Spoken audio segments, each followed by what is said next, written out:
Bonjour et bienvenue dans la capsule de Toilette Zone du mardi 19 octobre 2021. Aujourd'hui, on a vraiment beaucoup de stock, alors je vais vous condenser ça pas mal, là. Alors, on va commencer ici avec un article du RT en rapport avec le monde orwellien. Alors, il semblerait qu'au Royaume-Uni, il y ait maintenant 9 écoles qui demandent aux enfants de payer leur lunch grâce à la reconnaissance faciale. Donc, bien entendu, il y a des opposants qui sont fâchés de ça parce qu'on parle du contrôle social. Alors, pour l'instant, c'est pour éviter les gens d'avoir des contacts, là, de payer avec leur carte puis de mettre leur pouce quelque part, en fait. Là. Fait que c'est pour essayer, ils disent, là, de minimiser les contacts là, pour... mais encore là, on sait que les contacts, c'est comme rendu le cancer de l'humanité. Si on se touche à quelque chose, si on se touche entre nous, ben là, on pogne le sida, on pogne la sniffles, puis on va tous mourir. Alors, écoutez, c'est sûr que là, c'est un espèce de projet pilote, en fait. Mais écoutez, on le sait que de plus en plus, c'est ça qui va arriver. Fait que là, évidemment, c'est sûr que vous avez des gens qui comprennent absolument rien de ce qui se passe, qui trouvent ça banal, puis que là, ils disent « Ben là, toi, t'as bien un iPhone, puis que là, t'as la reconnaissance faciale pour débarrer ton téléphone. » Moi, là, quand je me fais sortir des arguments comme ça, honnêtement, je me dis, garde, que je parle avec toi ou ben avec une plante verte, honnêtement, la plante verte, au moins, elle produit de l'oxygène. Fait que, tu sais, ton opinion à toi, là, le tube digestif qui a absolument, tu sais, rien pantoute, là, comme capacité à réfléchir sur le sens du monde, là, ben, moi, je ne parle même plus à ces gens-là, je suis plus capable. Alors, on va toujours continuer dans le monde orwellien, un article toujours du RT qui nous dit en fait que la ville de New York avait déjà dépensé 159 millions de dollars en rapport avec l'histoire là, de la reconnaissance faciale. Donc ça, c'est un article qui est paru le 11 août 2021. Alors, dans l'article précédent que je vous ai montré tantôt, en fait, on y apprend que cette histoire-là à New York aurait apparemment fait chou blanc, OK? Fait qu'ils auraient comme mis ça sur la glace. Mais moi, mettre ça sur la glace, pour moi, ça veut dire que c'est peut-être juste une pause, en fait. Puis là, ben, tu sais, je vous ai déjà aussi parlé là, qu'ici au Canada, on avait là, Justin Trudeau qui était en train de vouloir implanter ça, l'histoire de la reconnaissance faciale, en tout cas, au minimum pour l'instant, partout dans les aéroports parce qu'ils ont déjà fait là, un projet pilote là, à l'aéroport Pearson de Toronto, en fait. Là. Alors, c'est ça. Donc, nous savons très bien que éventuellement la reconnaissance faciale, c'est pour l'instauration du crédit social. Donc, faites juste imaginer qu'à un moment donné, vous allez dans un restaurant et que vous devez payer vos trucs avec la reconnaissance faciale. C'est parce que là, ils vont être en mesure de savoir c'est quoi que vous avez sur votre facture aussi. Alors, si vous avez collé un burger puis des frites, là, ben ça, c'est pas bon pour la santé. Donc, automatiquement, tu viens de faire baisser ton crédit social. Si tu viens de te coller une coupelle de bouteille de vin, pareil, c'est de l'alcool, c'est pas bon pour la santé, tu viens de faire dropper ton crédit social. Donc, voyez-vous, à un moment donné, quand on est rendu au maximum de où ce que ça peut s'en aller, ces trucs-là, ben, nous, c'est ce qu'on dénonce. Moi, comme je vous disais tantôt, tu sais, débarrer mon téléphone avec la reconnaissance faciale, puis payer ma facture d'épicerie ou du restaurant, ben je vois une méchante grosse différence entre les deux. Alors j'imagine que vous aussi vous êtes capable de le faire, mais la grosse majorité de la population qui, tu sais, on le voit là. Donc la plupart de la population qui est en d'accord avec le facho-communiste sanitaire, ben, c'est le même genre de monde qui vont pas se rendre compte qu'est-ce que ça veut dire exactement l'histoire de la reconnaissance faciale puis de où ce que ça peut aller. Ici, nous avons un article du Montréal Gazette qui nous apprend que Emma Québec, présentement, est à la recherche de donneurs parce qu'il semblerait que leur réserve de sang soit à peu près à 8 jours. Donc, ils n'ont pas plus que 8 jours de sang parce qu'il ne faut pas en avoir plus que ça parce que ça ne se garde pas très longtemps.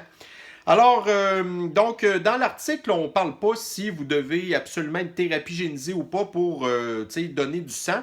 On avait appris de ça un bout de temps qu'au départ, que les donneurs de sang de thérapie génisation, qu'ils n'étaient comme pas acceptés, mais là, à cette heure, écoutez, presque toute la population l'est.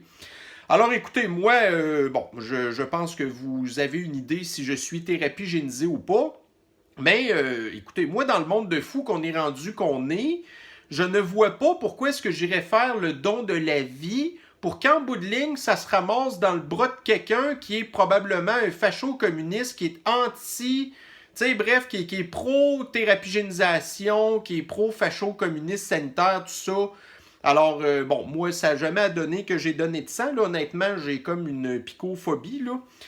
J'ai jamais aimé ça, là. Fait qu'en tout cas, bref. Mais tout ça pour dire que dans le monde qu'on est rendu maintenant, ça me tente pas du tout de faire don de ma générosité alors que on est en train de toutes nous enlever nos libertés.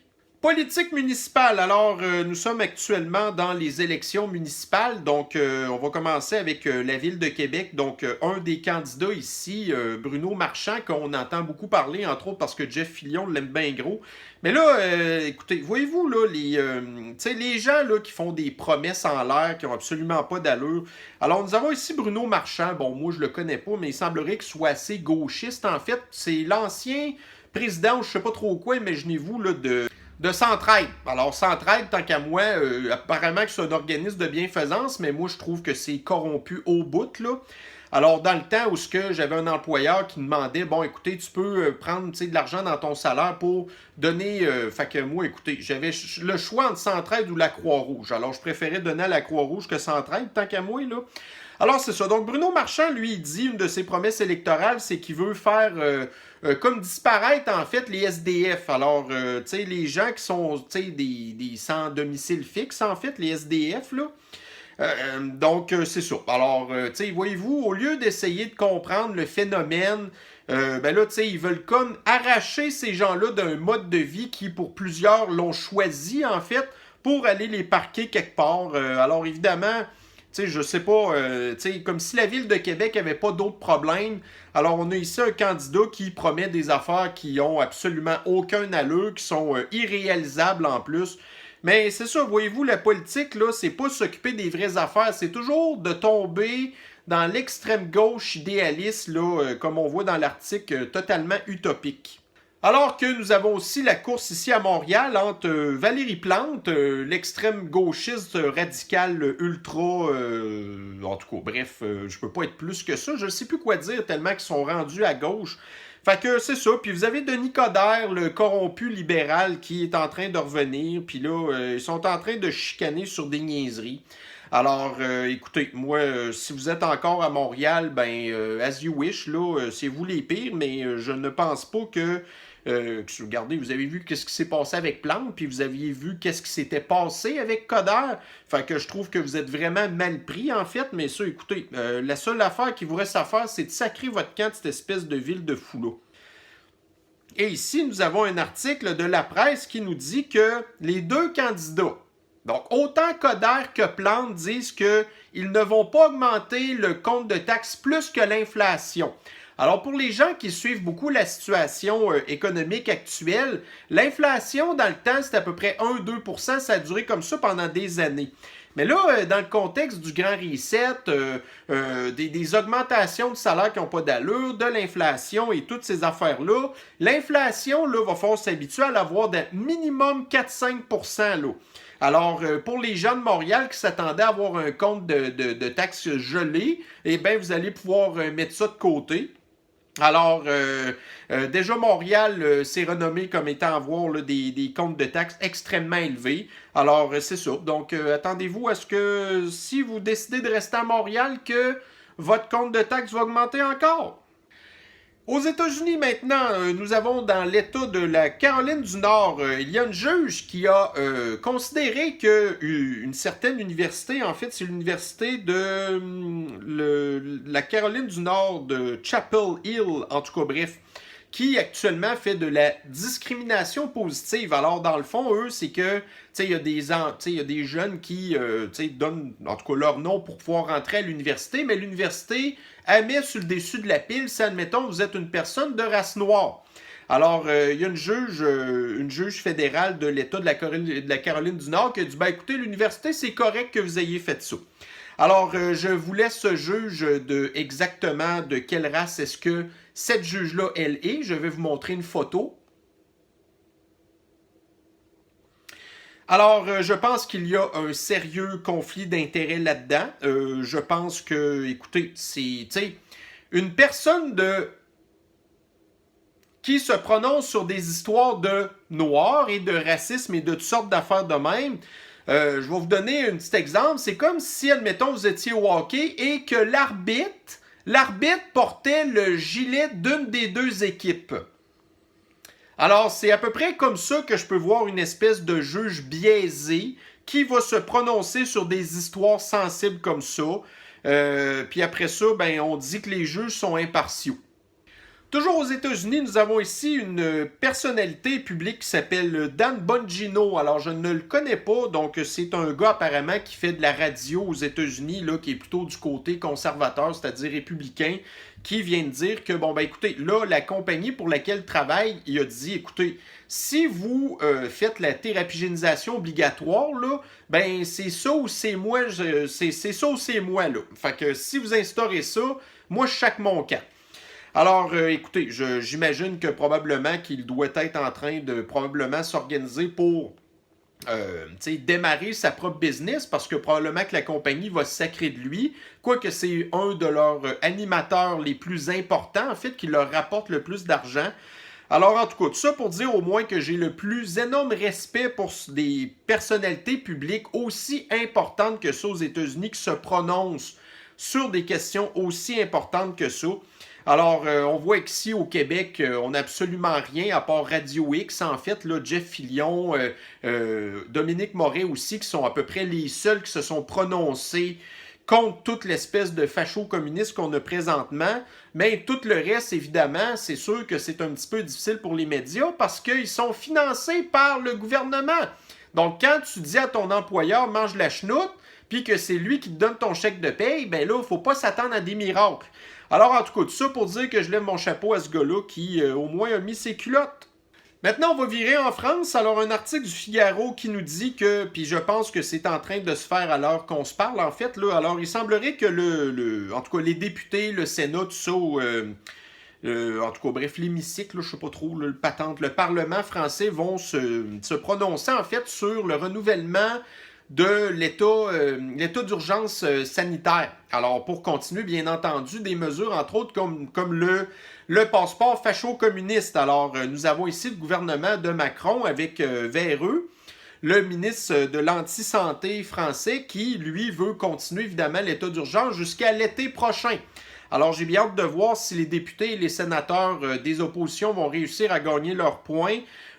Parce que là, écoutez, continuez ça jusqu'à l'été prochain encore, puis après ça, comme on disait, ça va être d'autres affaires. Alors, je pense que la situation vaut la peine d'être suivie parce que c'est vraiment très important qu'est-ce qui se passe. Quoique on a vu la dernière fois ce que les députés et les sénateurs avaient eu à se prononcer là-dessus, ben finalement, ils avaient accepté que, tu sais, qu'elle passe pas facho-communiste jusqu'au 15 novembre, en tout cas. Alors, on va voir cette fois-là si ça va encore passer. Évidemment, diminuer vos attentes. Mais en tout cas, il y a toujours un minimum d'espoir. Alors, toujours en France, nous avons ici Flip-Flop Blachier, alors qui est à peu près l'équivalent de Fauci, là, quoi qu'il n'a absolument aucun pouvoir décisionnel, mais il est flip-flop comme Fauci, c'est-à-dire qu'il dit absolument n'importe quoi.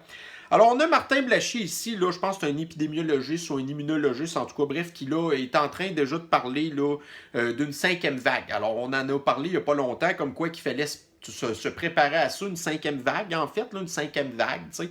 Alors que la population est thérapigénisée en grosse proportion. Alors, c'est ça, donc, bref, fallait s'y attendre. Alors, on revient au Québec en rapport avec la Sniffles. Alors, la situation de Sniffles aujourd'hui se passe assez bien. Je pense que j'ai vu les statistiques de l'NSPQ tantôt qu'on avait 345 cas aujourd'hui. Alors, ça va être intéressant de voir. Normalement, là, les cas seraient supposés recommencer à monter en octobre-novembre. En tout cas, mais là, je ne sais pas trop qu'est-ce que ça va donner en fait. Alors, écoutez, là, on est rendu... c'est fou, là. 345 cas dans la province au complet. Facho-communiste, passeport facho-communiste, passeport, en tout cas, bref, peu importe, le contrôle social au bout. Mais que voulez-vous? Alors, même si on comprend les statistiques et tout, ben, en tout cas, mais on est rendu là-dedans. Bon, alors, on va parler maintenant de l'anti-science. Alors, en Israël... Alors, en Israël, donc, un des pays les plus thérapigénisés du monde, d'ailleurs, ils sont en train de faire leur campagne là, de rappel pour la 3e dose. Alors, c'est un pays qui a beaucoup été thérapigénisé par Pfizer. Mais là, il y a des gens, et bien entendu, dans la population qui ont eu des effets secondaires du Pfizer. Puis là-dessus, tu sais, écoutez, là, dites ce que vous voulez, là, mais tu sais, la thérapigénisation de Pfizer, quoi que, c'est dégueulasse, ok? Ça, je suis entièrement d'accord avec vous. Mais là, tu sais, si vous avez des degrés de dégueulassure, dégueulassité, appelez ça comme vous voulez, la dégueulassité, en fait, de la thérapigénisation de Pfizer, c'est probablement le moins pire de la gang. OK? Je vous le dis vraiment avec des guillemets. OK? Alors que nous avions celui d'AstraZeneca qui a été banni quasiment partout dans les pays européens. On a vraiment entendu parler beaucoup de ça.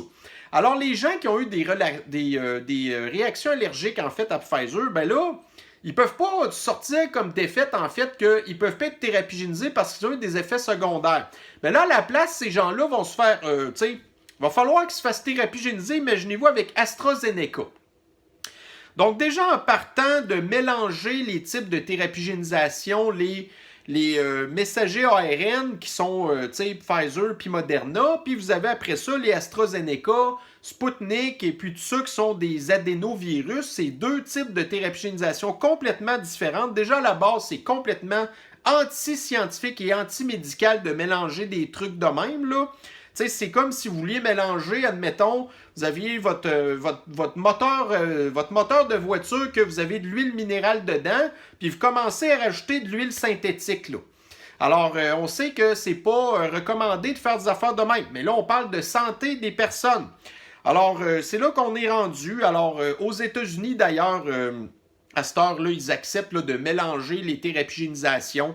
Alors, si vous avez été modernisé ou que vous avez été Pfizerisé, ben, vous pouvez mélanger vos trucs. Il n'y a absolument pas de problème, en tout cas, selon, évidemment, les anti-scientifiques et les anti-médecine.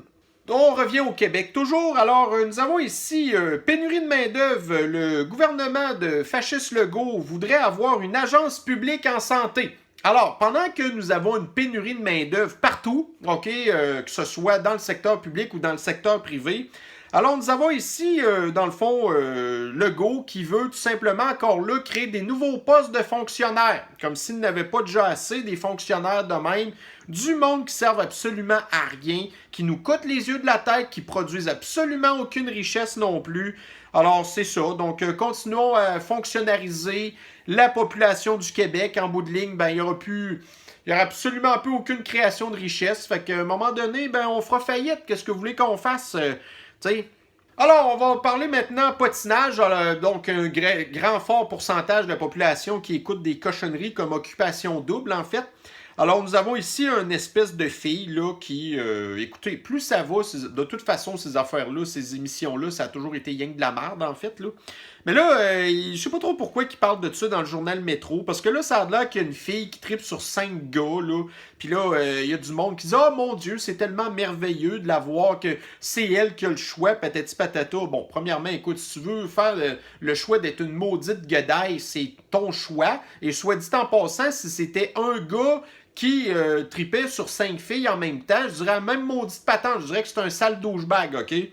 Alors, c'est ça. Donc, vous avez la guedaille qui... mais tu sais, en même temps, les gars sont pas mieux non plus, là. Tu sais, je veux dire, moi, savoir que la fille tripe sur d'autres gars, ben, mange la chenoute, là. Moi, je suis pas un numéro. Puis, si tu m'aimes pour ce que je suis, alors que je sais très bien que je suis très différent des autres douchebags et cochonneries de gars de marde, en tout cas, bref, la dévirilisation, la démasculinisation et surtout la désintellectualisation de notre société maintenant. Fait que moi, écoute, si la fille tripe sur moi, tant mieux, mais si je vois qu'elle tripe sur un douchebag à côté en même temps, ben c'est bien de valeur, mais moi, je vais sacrer mon camp, là, tu sais. Ça, c'est la société d'Astor, société de consommation. L'image avant le contenu. Bon, on va parler de hockey maintenant. Alors, il semblerait hier que, je sais pas trop, là, je relirai pas l'article, mais grosso modo, en tout cas, il semblerait que le propriétaire du Centre Bell puis des Canadiens de Montréal ait dit que, en fait, tu sais, comment qu'il a dit ça?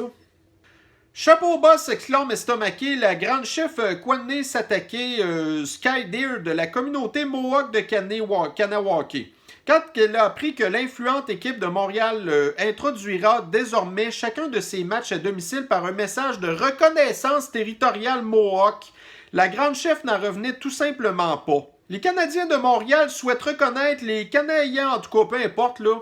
Kanyark, en tout cas, également connus comme la nation Mohawk pour leur hospitalité sur leur territoire traditionnel et non cédé. Bon. Alors, écoutez, là, je trouve ça un petit peu particulier. En fait, nous savons que la réserve amérindienne, ben, en tout cas, on peut appeler ça comme vous voulez, je m'en sac, là, sérieux, là.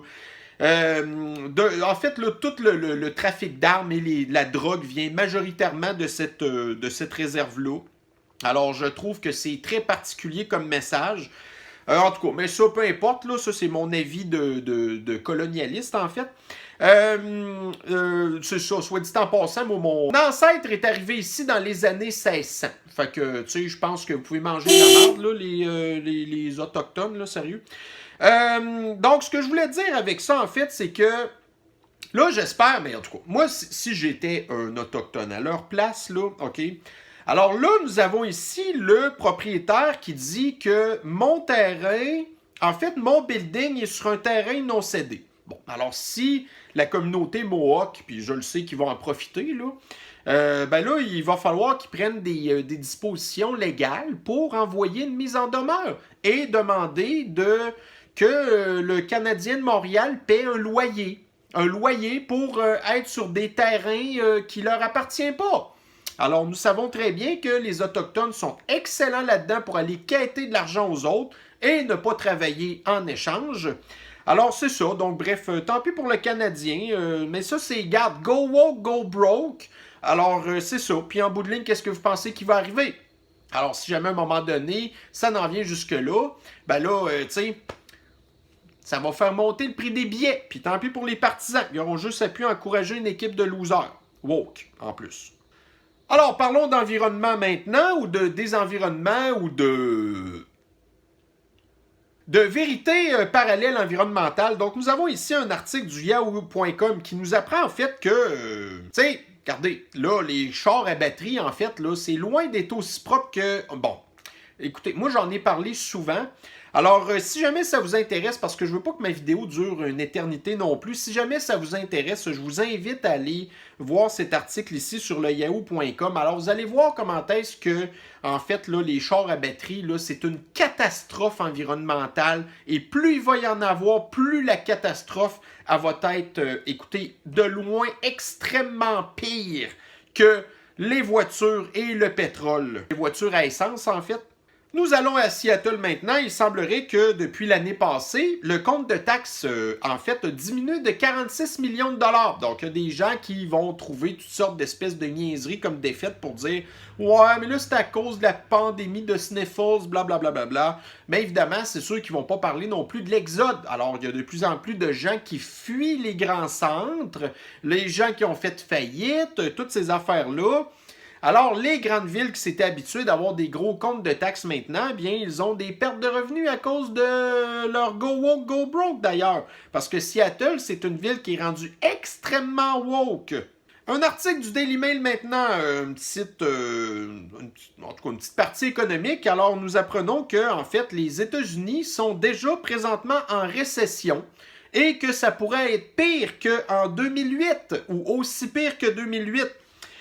Alors, évidemment, un autre article que je vous invite à lire, quoique, bon, pour les gens qui me suivent depuis longtemps, vous savez que la situation économique est très, on va dire chancelante pour le moment. Ça tient plus sur grand-chose, puis c'est sur le bord de péter. Alors, là, j'ai entendu d'ailleurs, entre autres, que le litre d'essence avait beaucoup augmenté, qu'on venait de passer le cap des 1,50 $. Attendez-vous à ce que ça l'augmente beaucoup. Alors ça, encore là, voyez-vous, là, de toute façon, il y a tellement de choses qui vont mal dans l'économie présentement que... Alors, en tout cas, tout ça pour dire qu'effectivement, moi aussi, je pense que nous avons débuté une espèce de nouvelle crise économique, en fait. Mais ça fait partie de la pandémie. Le but, si on veut détruire le capitalisme, ben, écoute, il faut foutre le bordel dedans. Et c'est exactement ce qui est en train d'arriver. On va parler de féminisme maintenant avec un article du Français RT. Alors, nous avons ici Miss France sexiste et discriminatoire, une association de féministes fâchées. Donc, évidemment, c'est sûr que la beauté féminine, maintenant, ben, c'est plus accepté, là, dans certains endroits, du moins. Alors, si vous regardez en Italie, où ce que la beauté féminine est encore très importante, en Russie aussi d'ailleurs, eh bien, nous avons dans la plupart des pays occidentaux, où ce que maintenant, les critères de beauté féminine, c'est de se promener dans un gros pyjama de flanellette avec une grosse doudou, des pantoufles, puis être habillé tout croche. OK? Donc ça, c'est maintenant rendu les critères de féminité chez nous. Alors, je trouve ça dommage parce que, tu sais, écoutez, les femmes qui vont dans ces concours-là, c'est, tu sais, la plupart du temps, c'est leur choix, là. Puis il y a des femmes qui aiment ça encore être féminines. Mais évidemment, ben, vous avez des organismes de grosses féministes frustrées, pas belles, la plupart du temps aussi qui sont lesbiennes en plus. En tout cas, anyway. Alors, c'est ça. Donc, je trouve ça dommage parce que, tu sais, des fois, ça peut donner des bonnes valeurs aussi à ces femmes-là. Alors, c'est sûr que certains critères de sélection dans ces concours-là qui sont un petit peu douteux, là. Mais encore là, écoutez, on n'en a rien à foutre, là. Si la fille, ça fait pas son bonheur d'aller là-dedans parce que les critères, ben, tant pis pour elle, ou tant mieux pour elle, elle a juste à pas y aller. Mais encore là, on peut-tu avoir le choix de faire ce qu'on veut dans nos Christie de vie plates? Revenons un petit peu à l'économie canadienne cette fois-ci. Alors, nous apprenons dans cet article du Global News ici où il y a de plus en plus de Canadiens, en fait, qui recommencent à s'endetter. Alors, d'un certain côté, pendant la pandémie, il y a des gens qui ont été capables de mettre de l'argent de côté. Mais là, une fois que que l'économie se réouvre un petit peu, ben là, les gens recommencent à dépenser. Sauf que là, tous les prix ont augmenté. Les gens, en tout cas, bref, vous le savez, là. Fait que c'est ça. Puis il y a des gens qui ont eu des problèmes. Alors, moi, écoutez, cette année, même si j'ai pas eu des gros revenus, ben, c'est sûr que l'année passée, c'était un petit peu particulier, là. Alors, effectivement, j'ai eu à payer pas mal d'impôts l'année passée. Alors, tu sais, il y a des gens qui n'étaient pas du tout préparés à ça. Tu sais, entre autres, l'histoire de la PCU, là, recevoir 2000$ par mois sans avoir enlevé d'impôts. Il y a des gens qui ont dépensé le cash puis n'ont rien mis de côté, OK? Alors, effectivement, les Canadiens recommencent à s'endetter. On sait déjà qu'ils étaient beaucoup endettés, d'ailleurs. Alors, on voit que la situation n'est pas du tout en train de vouloir s'améliorer. Mais ça, que voulez-vous? Je pense encore là qu'on a une certaine responsabilité individuelle de se prendre en main au niveau de nos finances personnelles, en fait. Mais ça, qu'est-ce que vous voulez? On peut pas tout faire. Puis, encore là, le gouvernement voudrait tout gérer nos vies, c'est déjà ce qu'il fait pas mal, là. Mais il y a un certain parti qui nous appartient, puis il y a du monde qui font pas attention. Ben là, encore là, moi, j'aurais pas trop pitié pour eux quand même. Alors, dans le CTV News, bon, évidemment, c'est assez gauchiste comme média. Alors, tu sais, évidemment, c'est ceux qui vont dire, bon, l'Allemagne puis le Danemark ont décidé là, que, tu sais, vous savez, là, les femmes qui sont parties d'ici pour s'en aller, admettons, tu sais, marier des gars là, qui étaient dans, tu sais, l'État islamique, en fait, là, puis là, qui sont encore dans des camps, puis tout ça. Donc là, l'Allemagne puis le Danemark ont décidé de les rapatrier chez eux. Alors, nous, pour l'instant, c'est pas fait, quoique Justin Trudeau commence à y penser. Alors, ces femmes de terroristes-là, je suis désolé, on veut rien savoir d'elles. On a déjà assez de problèmes comme ça ici. Et toujours parlant d'immigration, en fait, là, donc nous avons ici dans le New York Post, comme quoi que, bon, alors nous savons l'année passée, ou cette année en tout cas, là, il y a vraiment plein trop de migrants, là, des migrants illégaux aux États-Unis. Puis là, ben, tu sais, vous avez l'administration des démocrates qui essaye de faire ça en douce, de prendre les gens dans les États du Sud, puis après ça, d'aller les envoyer dans d'autres États pour éventuellement contaminer l'État avec des gens qui vont éventuellement, ils espèrent du moins, voter démocrate. Alors, ils font ça en douce, là. Alors, c'est un petit peu ce qui se passe présentement à New York. Alors, durant la nuit, il y a des avions qui arrivent dans des petits aéroports et ils essayent de tout cacher ça, là, pour pas que la population se rende compte, là, que, en fait, les migrants sont déplacés. Alors, en tout cas, bref, ils essaient ça de faire ça en douce, mais merci Internet, merci les médias, en tout cas, qui donnent la vérité. Alors, on se rend compte, effectivement, de toutes ces espèces de gros mensonges-là. Que voulez-vous? Alors, mes chers citoyens lucides, eh bien, j'ai voulu vraiment couper dans le gras, là, parce que j'avais énormément de choses à parler aujourd'hui. Alors, simplement pour vous dire qu'à l'heure qu'il est, donc dans 5 minutes, parce que là, moi, je finis ma vidéo, il est 2h moins 5, alors il semblerait que vous allez avoir Fasciste Legault qui va faire son pétage de broue là, de discours de je sais pas trop quoi préélectoral. Alors là, en fait, j'ai écouté Radio X tantôt, là, Éric Duhem dit qu'en fait, probablement que Fasciste Legault va annoncer, entre autres, là, que l'urgence sanitaire va peut-être peut-être se terminer une fois que les enfants de 5 ans auront tous été thérapigénisés. Alors évidemment, tous, ça veut dire que ça ne va jamais arriver probablement parce que les enfants, là, c'est pas les adultes. Alors évidemment, on sait normalement, il devrait y avoir beaucoup plus d'opposition. En tout cas, on verra. J'espère que ça va arriver. Alors c'est ça. Donc, Monsieur Chose, là, qui va se péter la broue là, avec son discours de schnout. Alors, bref. Donc, ça va peut-être être à suivre. Moi, je pense pas que ça me tente du tout d'écouter ça, en fait, parce que chaque fois que je le vois maintenant, j'ai des nausées. Alors, je vais peut-être attendre dans le journal là, pour voir un petit peu de quoi il parle.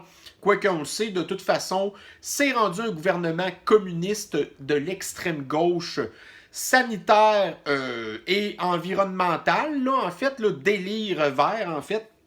Alors, c'est ça. Bref, donc probablement absolument rien d'intéressant. Donc, mes chers citoyens lucides, ça met fin à la capsule de Toilette Zone du mardi 19 octobre 2021. Nous flochons les mauvaises nouvelles et on se reprend sur une prochaine capsule. Bonne journée à vous. Bye bye.